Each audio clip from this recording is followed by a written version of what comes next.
La petite équipée pitoyable qui prétend se fabriquer un duché.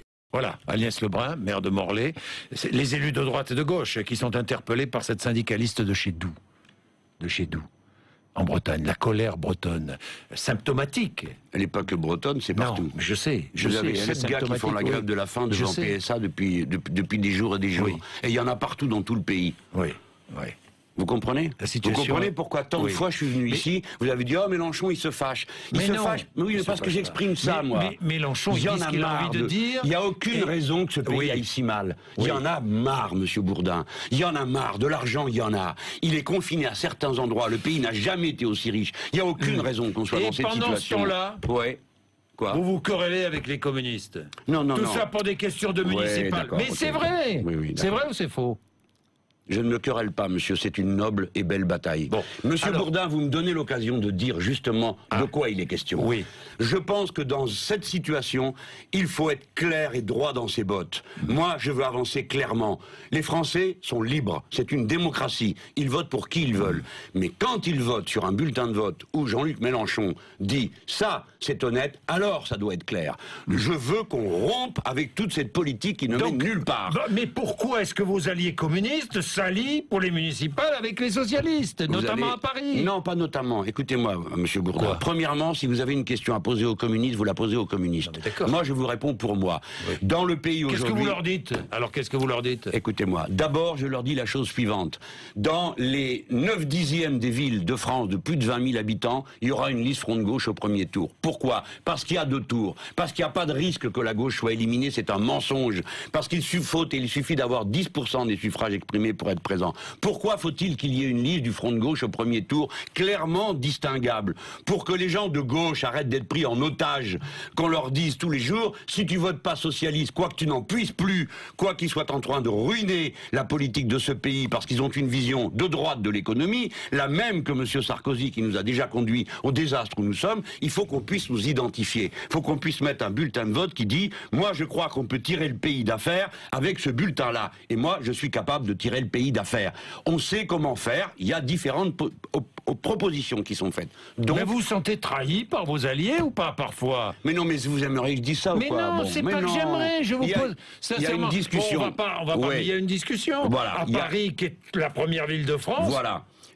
Où est le problème, monsieur Je sais pas, je le connais pas, vous le connaissez mieux que moi. Mais posez-moi une question claire, je vous répondrai clairement. Pourquoi est-ce que les communistes s'allient avec les socialistes à Paris? C'est à quoi je ne répondrai pas, demandez-le aux communistes. Mais moi, je peux vous dire pourquoi il ne faut pas le faire. Voilà. D'abord, parce que Paris est la capitale du pays, tout le monde ne voit que ça. Oui. Et moi, j'étais prêt à dire, bon, à Trifouilly-les-Bains, je comprends. Moi, j'ai milité aussi localement, des fois c'est dur de faire une liste, on prend avec ceux qui sont là. Mais pas dans les villes de plus de 20 000 et pas dans la capitale du pays. Voilà. Dans la capitale du pays, il y a une liste du Front de gauche qui est dirigée par Daniel Simonet. Elle ira au bout. Je regrette que les communistes décident de quitter le front de gauche à Paris, mais ce n'est pas vrai que c'est les communistes dans tout le pays. Et les communistes n'ont pas encore voté, parce qu'ils votent ce week-end. Dans tout le pays, massivement, les communistes sont souvent la tête de liste du front de gauche. Alors les malheureux, il faut arrêter de leur coller sur le dos ce qui se passe à Paris.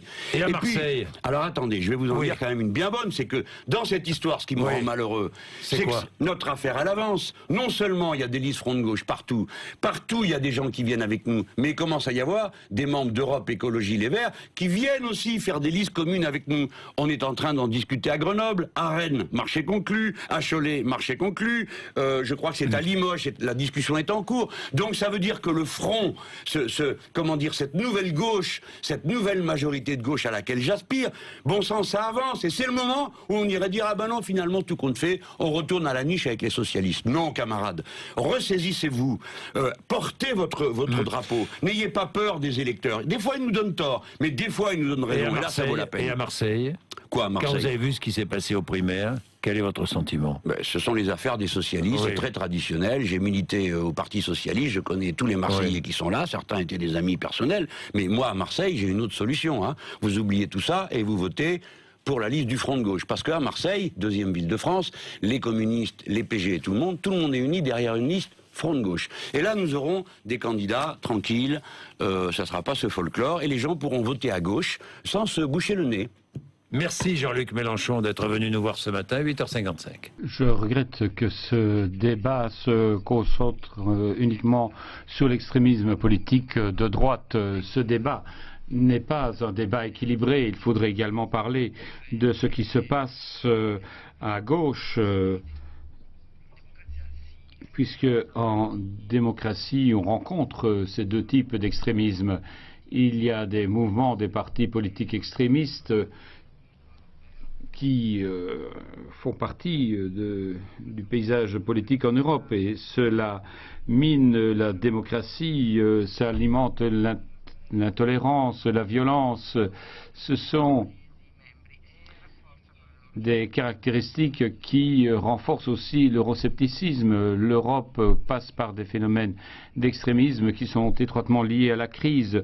De droite et à gauche, les politiques doivent assumer leurs responsabilités, doivent intervenir ensemble et lutter contre ce cataclysme au niveau gouvernemental. Il faut lutter contre l'intolérance et l'extrémisme. On doit arriver à une situation de tolérance zéro à l'égard de ces phénomènes. Et indépendamment du discours des médias. Et je crois que ça concerne aussi mon pays. Il y a un cordon bleu de la part de M. Mélenchon. Voilà. Si vous souhaitez un débat équilibré, chers collègues, est-ce que vous pouvez nous dire à quel meurtre, à quel attentat, à quelle agression contre un étranger, contre un homosexuel ou contre une quelconque regroupement de personnes vous pensez à propos de ce que vous appelez l'extrémisme de gauche? Aujourd'hui, réprimer l'extrémisme de droite, c'est tout simplement réprimer des criminels de droit commun, vous en convenez. Vous n'êtes pas capable de citer un seul exemple comparable à ce que vous appelez, vous, l'extrême gauche. Merci, collègue. Pourquoi cette plainte aujourd'hui alors que les propos datent déjà d'il y a plusieurs jours? Eh bien, tout simplement parce que le MRAP a voulu réunir le Conseil national, qui est le parlement en quelque sorte de cette association, et qui a décidé à l'unanimité le dépôt de cette plainte devant la Cour de justice de la République à l'encontre de Manuel Valls. Chinese leaders are pushing the yuan as an international medium of exchange. They've set up a currency swap line with the European Central Bank. Bankers on both sides will be able to exchange euros and yuan to a maximum value of about $60 billion. In a crisis, they'll be able to borrow currency from each other to prop up their economies. They've signed the deal for 3 years with renewal possibilities. The officials say it will provide more liquidity for the yuan market abroad, and they're hoping it will boost trade and investment. Chinese leaders have already set up currency swap lines with Singapore and Britain. Maintenant, le principe, c'est la grosse bertha fiscale à un coup. Ça marche effectivement très très bien, c'est l'impôt Terminator. Je décide de taxer en une seule fois 10% de tous les ménages qui ont de l'épargne positive. Eux se moquent de vous en vous envoyant leur matériel électoral. Eux se moquent de vous quand ils prennent leur pause inspirée pour vous expliquer pourquoi eux ont trouvé ce qu'aucun d'entre vous avait imaginé avant. Eux se moquent de vous. Moquez-vous d'eux. Et dites-vous bien, mes amis, pour terminer, vous n'êtes pas en charge de l'Alsace. Vous êtes en charge de la France. La Vila Morena, terra da fraternidade, o povo é quem mais ordena, dentro de ti a cidade, dentro de ti a cidade, o povo é quem mais ordena, terra da fraternidade, Grândola Vila Morena.